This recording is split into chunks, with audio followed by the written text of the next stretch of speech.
Every 100 years, someone disappears from the village. Not every year, not every decade, every 100 years. And somehow, everyone knows exactly when it's going to happen. The date is written in old church records, passed down through generations, whispered between families, avoided in conversation, because nobody likes talking about things they cannot stop. For over 6 centuries, the pattern never changed. Every 100 years, on the same night, one young woman vanished. No witnesses, no screams, no bodies, no explanation, only absence. And every time it happened, the villagers locked their doors before sunset. They closed their curtains, extinguished their candles, and prayed until morning. Because according to the legend, that was the night the groom returned. The village sat deep within a valley, surrounded by black forests and jagged mountains. Fog covered the roads almost every morning. Even at noon, sunlight struggled to reach the narrow streets. At the highest point overlooking the valley stood a castle, or what remained of one. Its towers were broken, its walls crumbling, its windows empty. For centuries it had been abandoned, at least that's what people claimed. No one dared approach it, no one dared enter it, and nobody stayed long enough to find out whether the stories were true. Because every child in the village grew up hearing the same tale. 600 years ago, a nobleman lived inside that castle, a man named Victor Voss, handsome, wealthy, charming. Every woman adored him, every man envied him, until strange rumors began spreading. Servants disappeared, travelers vanished along mountain roads, livestock were found drained of blood. At first people dismissed the stories, then the bodies started appearing pale, cold, empty. The villagers eventually discovered the truth. Victor was no nobleman, he was something else, something ancient, something that wore a human face. By the time they gathered enough courage to confront him, it was already too late. Because Victor had fallen in love, or at least something resembling love, the woman was named Isabella, the daughter of a local baker. Beautiful, kind, and completely unaware of what Victor truly was. When she discovered the truth, she tried to flee. She never made it. According to legend, Victor dragged her into the castle during a violent storm. The villagers heard screams echoing through the valley all night, then silence. The next morning they stormed the castle. They found Victor, but Isabella was gone. No body, no trace, nothing. Furious, the villagers destroyed him, or at least they believed they had. They sealed his remains inside a stone crypt beneath the castle, covered it with iron chains, buried it beneath sacred ground, and for a century peace returned. Then the disappearances began. One woman every 100 years, always on the same night, always under the same blood-red moon. The villagers believed Victor was searching for Isabella, that somehow death had not ended his obsession, and every century he returned to claim another bride. The story should have faded into myth. Most people assumed it had, until the year 2025, the year the blood moon returned. The village had changed over the centuries. Electricity, cars, phones, internet. Modern life had reached even the most isolated places. But some traditions never disappeared, and when the blood moon approached, fear spread once again. Because the date matched perfectly, exactly 100 years since the last disappearance. The villagers prepared as they always had, doors locked, curtains drawn, prayers whispered. No one intended to leave their homes after sunset.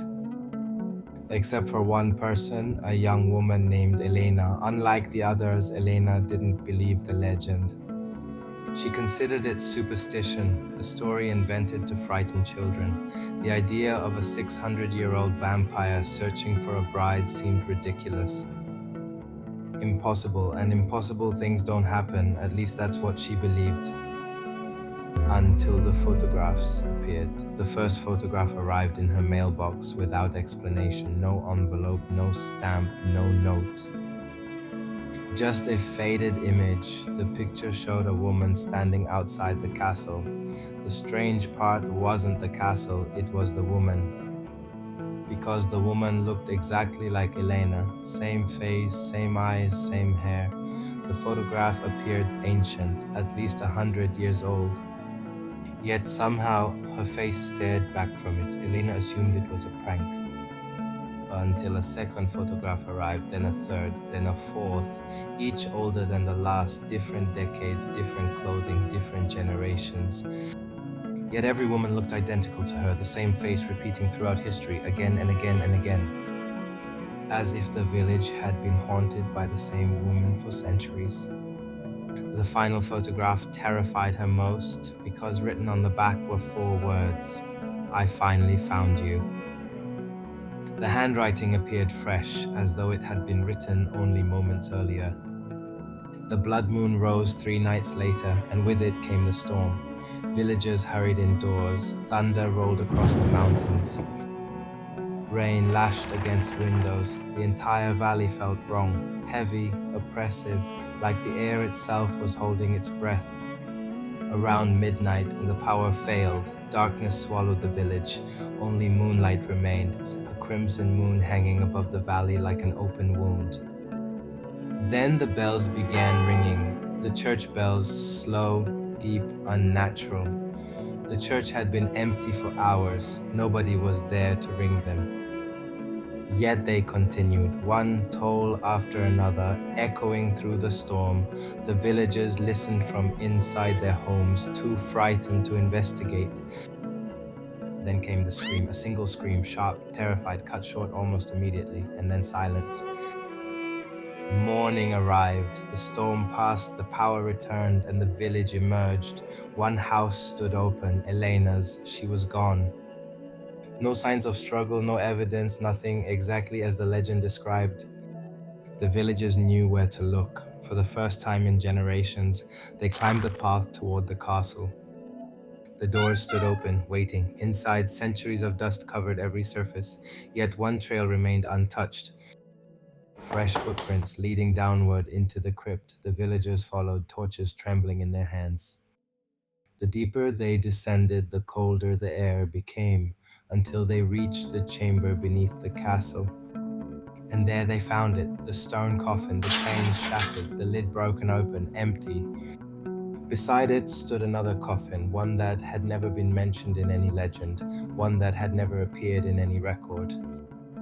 Its lid was closed, the villagers slowly lifted it, and what they saw haunted them forever. Inside lay a skeleton wearing a wedding dress, ancient, decayed, forgotten, and around its finger rested a silver ring, engraved with a single name, Isabella. The original bride had been dead for centuries, which meant the legend was wrong. Victor hadn't been searching for Isabella because he had already found her. The truth was far worse. Every 100 years he wasn't searching for his lost bride, he was replacing her again and again and again. One bride for every century, one life to extend his own, one sacrifice to keep himself alive.